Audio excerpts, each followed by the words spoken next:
Hey there. So today I have another beautiful woman sitting beside me. Her name is Christina, and she is joining us to have a conversation about Rise. So I'm Melanie Wilson. I'm the founder of Rise, and Rise is a community of women who are authentic, trustworthy, and honest. They are choosing to show up, dig in, and do the hard work. What we've created is a culture where it's a safe place to land, and these women are met with compassionate action.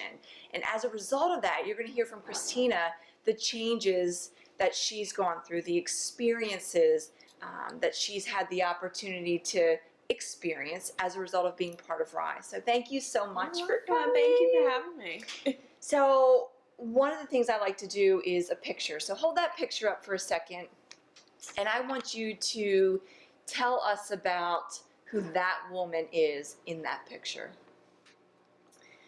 Well, this is a picture that was taken in August of 2017. I was out with friends and doing things I like, but I was really unhappy, unhealthy.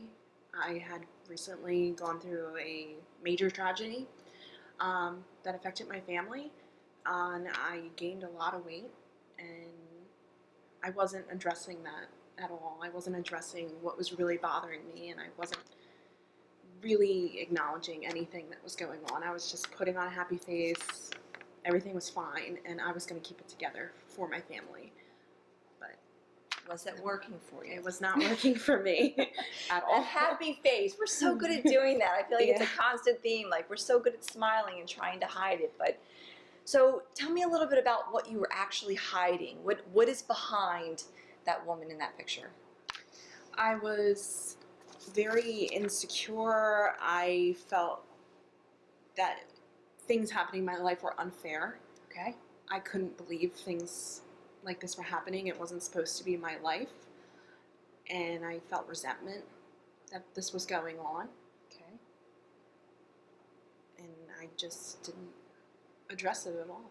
Okay. So would you say, looking at the weight that you had gained in this picture, that emotional eating was one way that you were trying to cope with the trauma? Absolutely. I'm definitely an emotional eater. And what I used to eat wasn't good choices at all. It'd be chips, popcorn, watching TV, kind of on the couch eating. It's kind of that mindless stuff that we do. Eating. We talk a lot about emotional eating because when we're stressed, when we're anxious, we want to go for comfort foods. And unfortunately, the comfort foods are the things that are high calorie, high sugar, high salt, high fat, all of those things, and it really does the absolute opposite of what we're hoping. And as you talk about who you see in that picture, you can see that what you thought you were doing to cope really wasn't giving you the results that you were hoping for. Exactly. So let's talk about why you decided to finally invest in you, invest in the Rise Up process, invest in me as your coach. What took place there? Well, I went through a divorce, and I wrapped myself up in that relationship. I grew up with this person that was in my life. I identified myself as a wife, someone that could take care of him. And when he left, I felt like I lost my identity. But now I'm taking that power back. I'm putting boundaries in place. I'm taking care of myself. So I'm so glad I found you. Me too. You hear her talking about how her identity was a wife. As women, when someone asks you the question, who are you? Our first response is a wife, a mother, a business owner, a banker, whatever those things are, but those are roles and responsibilities. They're not our actual identity. They're and not. what happened as a result of you not knowing who Christina was? I felt totally lost, and I didn't realize I had no idea who I was. I had no idea. It was always about him, taking care of him, getting him out of trouble, unfortunately. And I felt good about myself for being able to be that person. Mm-hmm. So when I was no longer that person, I basically had to start and reinvent myself. Now, I realized that I never really lost myself. I just had to reconnect with Right. myself. Right. But it was definitely a long process to get through that. And I'm crazy proud of how far you've come. And we're going to get into a lot of that. But so what was the turning point for you? Did someone say something to you? Was it something you saw? What clicked that said, you know what, I'm going to reach out and I'm going to sit down with her and we're going to see what's next? I saw a friend of mine post about Rise on Facebook. Okay. And I just was really inspired that it was about women, helping women. And I was interested in hearing more. So I decided to reach out to you. And like I said many times, I was terrified to meet with you. But once I met with you, I felt so comfortable and I saw what a strong woman you were that I wanted to get to that point. And I wanted to invest in myself so that I could not only help me, but help others. And that is what Rise is all about. Okay. That's exciting.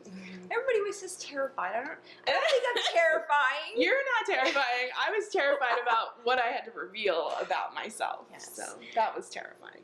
But I think that's important to really hone in on that point is you can stuff it and stuff it and stuff it, but eventually it has to be dealt with. It does. And the revealing of it is what helps us to start the healing process. So talk to me a little bit about what it felt like to just the initial reveal, and then as we're working our way together through this process to continue to reveal, what does that look like for you?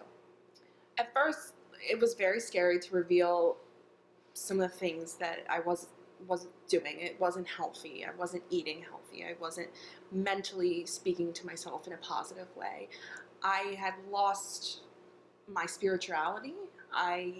Growing up, I was really into church and really, into having a God presence in my life. And when I got into the relationship that I was in, that diminished. And now I'm involved in a brand new church. I never thought that I would try a new church. I didn't know that was And why did you possible. try that new church? Because Melanie told me to. I said, let's do this. We're all in. So just growing in that aspect and being able to go there, even if it's by myself, I have that time with God and I have that time to pray and to know that there's a purpose to the pain. There is a purpose to the pain.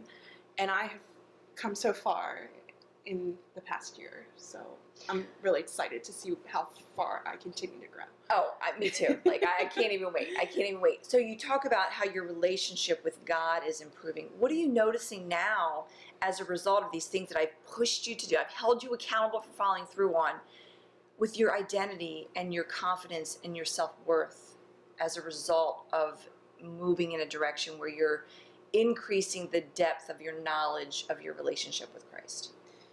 Well, I now know that I am a child of God. He does care about me. He does want what's best for me. And he wants what's best for my ex-husband too. And even though I may be angry about what happened, I'm working through that. I'm working towards forgiveness. I'm praying to God for the ability to forgive, even though people have wronged me. Mm-hmm. I'm finding that God is helping me heal. I'm finding that there is strength in a community of Christ-centered people. And I'm finding the good in every day, even if it's not the greatest day. There is good in every day, and there is a reason for everything. So you talked about the negative self-talk. How has that changed? Tell me some of the things that you used to say to yourself, and now going through this process and me not allowing you to do that anymore, what types of things are you now speaking into your life?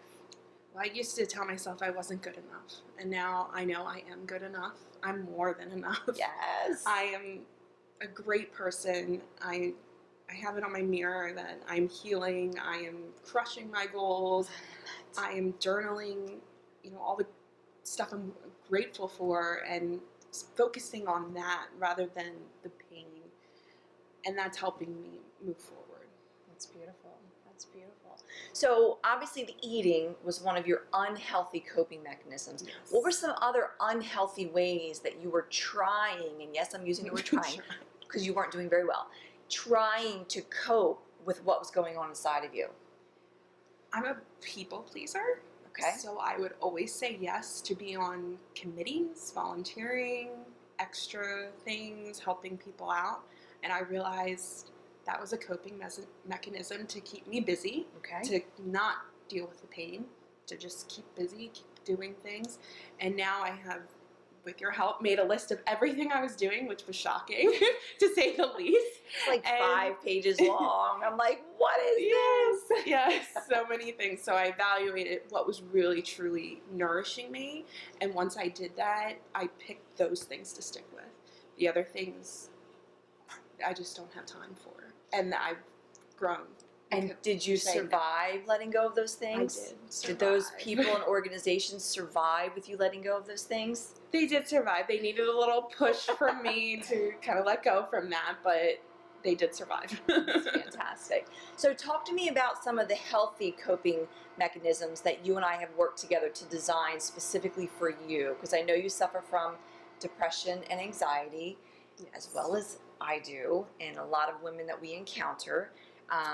And having the healthy coping mechanisms are like a survival guide for us. So help me understand some of the healthy things that you've learned as a result of going through this process. Well, some of the healthy things I've implemented is started going to the gym, and I always feel better after I go to the gym. So I always make sure that I get there and get in my workout. I am cooking meals at home. Which you didn't like to cook before. I did not like to cook before. No, so I had to learn to do that and learn to get comfortable doing that. So that's exciting because it's also helping my financial situation. Right. So it's funny how all things are linked. So tell me a little bit about the financial situation. You had a list and what you wanted to do. So we're seeing how all these journeys are coming together. So talk to me a little bit about your 4 journeys, how you see they're all interconnected, and what's that looking like for you? Well, my goal I'm still working on it, but to get out of credit card debt completely. I should have that completed by this summer. Wow. So it's very exciting. I'm pushing towards that. And that's linked to my physical journey, because when I'm cooking at home and not eating out, I didn't realize how much I was spending just eating out. And I've been tracking every dime that I spend, and cooking at home has saved so much of that money. That was where the bulk of my money was going. So that's connected. And then when I feel better physically about myself, I feel better mentally. So my anxiety gets reduced. Oh, I love it. So that's great. And when my anxiety gets reduced, I'm thanking God for being able to go through this process. So it's helping my spiritual connection. So everything is intermingled. That's beautiful. That's beautiful. So let's talk a little bit about the trauma, the hurt, the pain. What was your life like before Rise, and what would it be like now if you did not choose to invest in you and this process and me as your coach? What would it look like? So before Rise, I had no boundaries at all. I'd let people use me, walk all over me, not treat me with the respect that I deserve. I'd let people lie to me when I knew they were lying to me. Okay. Now, after Rise, I'm finding my worth again, and I have standards and expectations. I will not settle for anything less than I deserve, no matter how long that takes. It's powerful. I'm just not going to go through that again. I won't do it. What's the reason you won't do it? Because I'm worth it. Did you believe that before? No, I didn't. I really didn't. So that is now one of your non-negotiables. Yes. Tell me about the power and authority in that bold statement. To have non-negotiables is amazing because I know what I want now. I know exactly what I want. And because I have that list of non-negotiables, I won't settle for anything less. Like, I won't settle for just anyone or anything. That's beautiful. It makes me so proud, like a proud mom moment. So let's say you didn't invest in this, you didn't go through this process, and even though we still have so much further to go, we're always healing and growing and learning and so forth, what would your life look like right now? Experiencing, because the trauma that you're experiencing was taking place, but what you chose to do was really the turning point. So if you didn't choose this, what do you think your life would look like right now? If I didn't choose this or choose me, I'd probably be hiding away, binge eating, depressed, not going out. Um, and I didn't want that for myself. And so I wanted to get out of that state as quickly as possible. So I was so glad when I found you. And Even though you were terrified. Even though I was terrified, you have to do it anyway sometimes Right. when you're terrified. Do it scared. Do it Do it scared. scared. Regardless. So are you seeing the reward of you being willing to step out and take a risk, expose, be vulnerable, and reveal? Are you seeing the reward of that? I am seeing the reward of it because I'm inspiring other women. Yes. They're seeing what I went through. They're seeing how strong I was. They're seeing how far I've come. They're seeing all the changes and improvements I've made in my life. And they're proud of me, and my family's proud of me, and that's exciting, and it makes me want to keep going. That's fantastic. So let's talk a little bit about motivators. When we talk about mindset transformation and behavior modification, and all that is what you're going through, if our motivators aren't rooted in truth, if you don't understand your why, then you don't have the effort to sustain what you need to carry out your goals and get to the other side.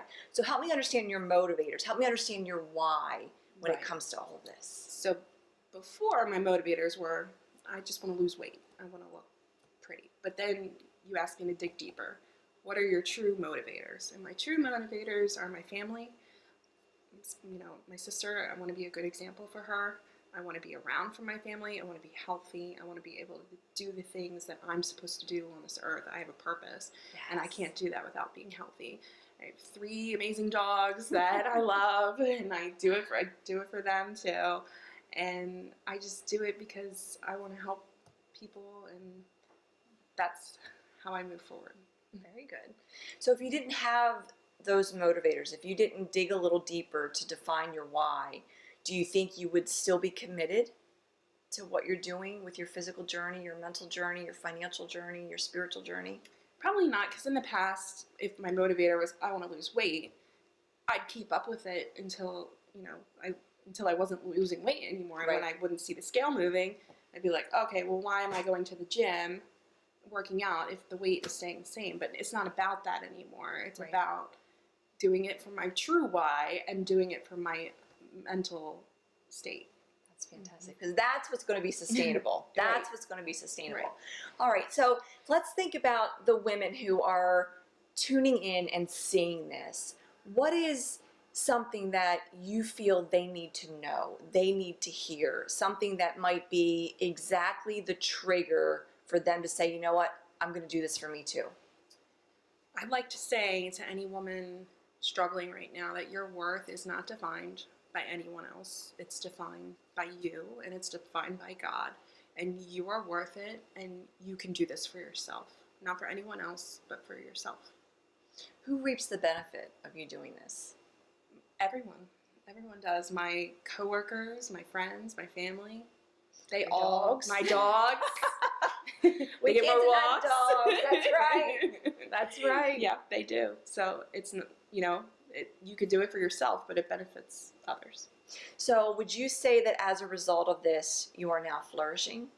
I would say yes. Absolutely. That's exciting. So Christina was one of those women who was willing and finally ready to break the chains of depression and anxiety, of the trauma and the pain and the struggles, to rise up, to flourish in her relationships. And you can hear with the emotion in her story that it wasn't easy. It was ugly and painful, but it wasn't a place that she wanted to stay. And No. because of that, even terrified, she stepped out and took a risk. And as a result, you see a woman here who is bold and confident and courageous. And how many pounds thinner? 30 pounds. 30 pounds thinner.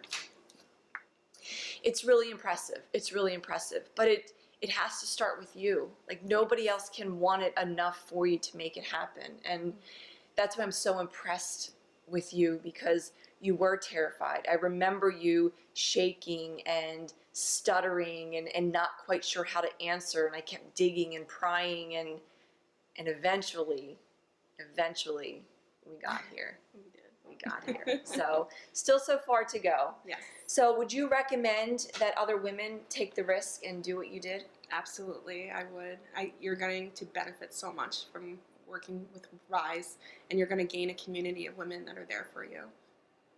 So we had an event last night. We did. So tell me a little bit about what you felt being in that environment with those women, because we had like 10 to 13 brand new faces. It was great. It was great to see everyone together, and we all were vulnerable. We opened up. We shared our stories, and it's nice to know that you're not alone, and you can help others get through their struggles, and they can help you get through yours. Absolutely. So would you say that Rise truly is a safe place to land? It's a safe place to land. Very safe. Good. How about the women who can relate to this woman and they're finally ready? Would you say do it tomorrow? Do it next week? Do it today. Why? Reach out today, because it starts now. There are no more excuses. You're going to benefit greatly. Good stuff. Good stuff. Oh, I'm so proud of you. Oh, so good. So this is Christina. She's come a long way. I mean, even just looking at the picture, the physical transformation, but the mental transformation is really what's so impressive. And as you could hear her talking it through, how everything is just interrelated, and you can't be spiritually healthy if you're not mentally and physically healthy, and you can't be financially healthy if you're not mentally and physically healthy, and she's really flourishing in all of those places. So Thank you. I'm incredibly proud. So thank you. Thank you. I enjoyed it very much. All right, that's it. Thank you.